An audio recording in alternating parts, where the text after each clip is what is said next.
संत मिले हरिसंग मिले। नमस्कार मित्रों, कहते हैं कि संत जनों के सानिध्य से जीवन सुधर जाता है, लोक सुधर जाता है, परलोक सुधर जाता है।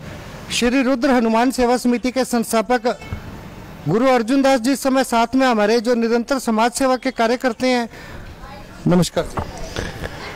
नमस्कार रोड़ा जी, आपका और आपकी टीम का, जितने भी आपके दर्शन हैं मेरी तरफ से उनको जय श्री राम की। ईश्वर करे कि जो भी इसको देख रहा है, जिसको लाइक कर रहा है, राम जी उन पर कृपा बना कर रखें, वो स्वस्थ रहें और मस्त रहें। और आपकी टीम का तहे दिल से शुक्रिया अदा है कि आपका दिया कि जनता से रूबरू हो सके। धन्यवाद उसके लिए आपका जी। धर्म और अध्यात्म की तरफ रुचि कौन सी आयु से जागृत होगी थी आपके अंदर? धर्म के अंदर रुचि ये मानो कि आप बचपन से ही मान सकते हो उसको। अवस्था छोटी होगी जब 8 और 10 साल के आसपास होंगे, जब इस धर्म के अंदर से रुचि, जब हमने एक नाटक देखा, एक क्लब के से इंसानों ने एक रूबरू रामलीला के अंदर देखा, तो उसके टाइम में इतनी जागृत हो पाई कि भगवान और राक्षस और इंसान में इतना फर्क हो सकता है, तो क्यों ना हम इस धर्म के रास्ते पे चलकर हम भी उसके सार्थक करें ईश्वर को। ईश्वर का संवाद तो नहीं कर सकते, लेकिन उसके कण के बराबर पे अगर पहुँचने में जनता में काम आ सके तो इसलिए अपने आप को बड़ भागी समझेंगे जी। एक आयु रहता है बचपन से जवानी, और उसी दौरान धर्म और अध्यात्म, क्या फर्क रहा जीवन में? वैसे तो खेल कूद में होता है, लेकिन अलग अलग श्रेणी से होता है। जैसे प्रहलाद जी थे हमारे बचपन में, एक संत योग में आगे चले गए हैं, तो उसकी गणना तो कोई भी नहीं कर सकता। हिरण्यकश्यप उसके पिता एक राजा होने के बावजूद भी जो उसने दुख सोए, जो उसकी कहानी को महत्वाकांक्षा हमने बचपन में दी, तो वो मस्तिष्क में दिल और मस्तिष्क में ऐसी छाप छोड़गी कि हमें जवानी और बचपन का एहसास ना होकर सिर्फ भगवान ही तरफ बढ़ने का एक धर्म प्रयाण में जो मौका मिला, उसके लिए हम और व्यवस्था का बहुत बहुत शुक्रिया करते हैं। क्या आपने इसके लिए किसी संत से, गुरु से दीक्षा प्राप्त की? संत से दीक्षा बहुत टाइम बाद प्राप्त की हमने, लेकिन उससे पहले धर्म की कुछ पुस्तकें पढ़ने के बाद में, जहाँ धर्म के अंदर सही से आपको बता ही चुका हूँ कि जैसे धर्म का हमने देखा, रामलीला के अंदर जो देखा, और ईश्वर और राक्षस की जो प्रेणी देखी, उसके अंदर वो अवस्था हम जब हमने सुनी, हिरण्यकश्यप की सुनी, या श्री राजा हरिश्चंद्र की सुनी, जहाँ मतलब कि छोटी अवस्था में मीरा की सुनी, उसके बाद में इसके अंदर से एकदम मस्तिष्क प्रेरणा जागी कि हमें भी उस भगवती प्रेम से बढ़ना चाहिए और ईश्वर के प्राप्ति के लिए आगे बढ़ना चाहिए। दीक्षा के लिए क्या किया आपने? दीक्षा के लिए स्टार्टिंग में तो ऐसा कुछ भी नहीं करना पड़ा, क्योंकि पहले इतने आजकल जो इतने बड़े आडंबर चल रहे हैं, तो उस टाइम में ऐसा कुछ नहीं था। गांवों में, शहरों में छोटी छोटी कुटियाँ हो करती थी। जो संत आ गया, ठीक है भी संत है, ठीक है जी, हमने गुरुजी धारण करना अपने, तो कहता कोई बात नहीं, कल आ जाना, देख लेंगे। तो ऐसे करते करते उन्होंने 10 बार मुझे बुलाया। मैंने 10 बार उनके टाइम के जब पहुँचने के बाद में 11वीं वाली में कहते बैठ जाओ वहाँ पर, उसके बाद उन्हें दीक्षा से संपूर्ण कर दिया। बस विवाह नहीं हुआ? नहीं। अर्जुन दास से गुरु अर्जुन दास बनने तक का सफर कैसा रहा आपका? गुरु बनने के लिए कभी सोचा ही नहीं था कि हम कभी गुरु बन जाएंगे।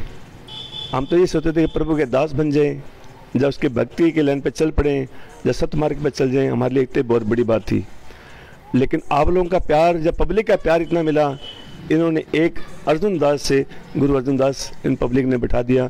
मैं इन सबका शुक्रिया अदा करता हूँ और धन्यवाद करता हूँ कि ईश्वर इनको सद्बुद्धि प्रदान दे और मुझे उसी प्रेरणा से सच्चे मार्ग पर चलने की हिम्मत बख्शा रही। बस धन्यवाद आप लोगों का। श्री रुद्र हनुमान सेवा समिति की स्थापना कब की आपने? पहले मैंने श्री गुरु अर्जुन दास सत्संग भवन की स्थापना की सन 1986 के आसपास। उसके बाद 2000 में हमने रुद्र हनुमान सेवा समिति के साथ में अटैचमेंट करके इस कार्य को और आगे बढ़ाया। इस समिति को आगे बढ़ाने के बावजूद सबसे पहले हम सत्संग कीर्तन करना और राम नाम के 1 घंटा की हर मंगलवार गौर शनिवार को रोटेशन बनाई भी हमने इस प्रोग्राम को करना है। उस प्रोग्राम को करते करते हमने ठीक 2 साल बाद में, 2.5 साल बाद में हमने इसको लंगर के लिए साथ में जोड़ दिया। जितनी पब्लिक आती है वो चाय का लंगर स्टार्ट किया हमने पहले। सबसे पहले तो चाय के लंगर के बाद में फिर हमने जैसे भी कुछ भी छोटा मोटा प्रोग्राम होता था उस हिसाब से कर लेते थे। उसके बाद में हमने भोजन की व्यवस्था कर दी साथ में। कोरोना काल में श्री रुद्र हनुमान सेवा समिति के कार्य काफी उभर कर सामने आए। कैसा रहा कोरोना काल? कोरोना काल वैसे तो ये महाकाल महासंकट की विपदा थी, जहां अपने लोगों ने साथ छोड़ दिया, जहां माँ ने बेटों का साथ छोड़ दिया, बेटों ने माँ बाप का साथ छोड़ दिया, परिवार ने अपने ईश्वर को साथ छोड़ दिया, तो हमारी कोशिश ये रही कि हम अगर ईश्वर के भगत, ईश्वर तो नहीं है लेकिन ईश्वर के अगर भगत हैं, तो हर किसी के साथ में अगर भगवान खड़ा हो सकता है तो हम क्यों नहीं खड़े हो सकते। उस में हमारे अंदर से जो एक कोरोना का भय था वो बिल्कुल शून्य हो गया, और उसके बाद में हमारे अंदर से ऐसी प्रेरणा जगी कि हम हर किसी के साथ खड़े होने की कोशिश की है। चाहे वो जहाँ भी लॉकडाउन लगा, वहाँ जहाँ भी लॉकडाउन लगा हमें पता लगने की देरी थी, वहाँ हम अपना खाना दाम जाम पहुँच के लेके पहुँच जाते थे। और कोरोना काल के बाद में डॉक्टर के पास में क्या, विजिलेंस दफ्तर में क्या, जहाँ भी सड़कों पे जितने भी अपने पुलिस स्टाफ प्रशासन के थे, जहाँ आम सफाई कर्मचारी थे, उनसे लेके डॉक्टर तक का, एमएलए तक का, सीएम तक का हमने उनको सम्मानित करने की भी क्योंकि जिन्होंने अच्छा कार्य किया उस टाइम में, और ऐसी ऐसी संस्थाओं ने भी जिसने अच्छा कार्य किया उस कोरोना काल के संकट की घड़ी में लोगों के साथ में खड़े हुए, उनको भी हमने सम्मानित करने, रुद्र हनुमान सेवा समिति ने सम्मानित करने में कोई कसर नहीं छोड़ी है।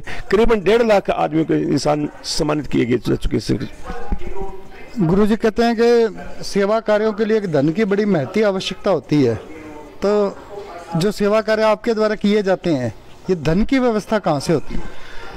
इस धन की व्यवस्था देखो, बलिदान तो ईश्वर करने वाला है, देने वाला वही है, दिलाने वाला भी वही है। उसकी शक्ति के बगैर कहते हैं कि पता नहीं मिलता, और ये बिल्कुल सत्य है। और उस टाइम में प्रभु की प्रेरणा थी, कोई माँ बाप की परदादे की जमीन जब थी हमारे पास में, उनको बेचकर हमने इस कोरोना काल में, खड़ी में, संकट में, खड़ी में, अगर ईश्वर ने हम जिंदा रहे तो और बना लेंगे, अब छूट ही गया तो वैसे भी छूट जाना है और वैसे भी छूट जाना है, तो हमने इसका सदुपयोग किया है। सबसे बड़ा अनुभव देखा हमने कि हमने सबसे सच्चा सौदा जो किया है उसके अंदर से हमें कोई शिकवा किसी के साथ नहीं है, भी हमने ऐसा क्यों कर दिया। हमें बल्कि अंदर से बहुत अच्छी प्रेरणा मिली और बहुत ही अच्छी संतुष्टि प्राप्त हुई कि हम किसी के काम आ सके। इसलिए उस पब्लिक का भी धन्यवाद देता हूँ मैं साथ में, और आपके चैनल के माध्यम से आप लोगों का भी बहुत बहुत धन्यवाद देता हूँ कि आपने ऐसे अच्छे क्वेश्चन पूछे, इसके लिए शुक्रिया आपका। भविष्य के लिए क्या योजनाएं हैं?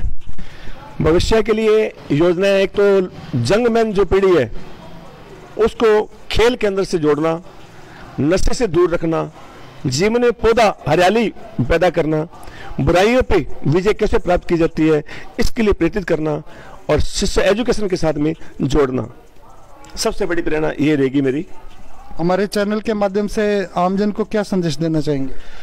आम जन को संदेश ये देना चाहूँगा कि सबसे पहले तो मैं अपने युवा साथियों को, जितने भी युवा साथी अगर मुझे सुनेंगे या सुन रहे होंगे, तो सबसे पहले संदेश ये दूंगा कि आप पहली बात तो जो नशा करते हैं उसको त्याग करिए, और दूसरे अपने साथी को प्रोत्साहन मत करिए भी चलो कोई बात नहीं, एक गुट लगा ले, एक पैक लगा ले, एक व्यवस्था कर ले।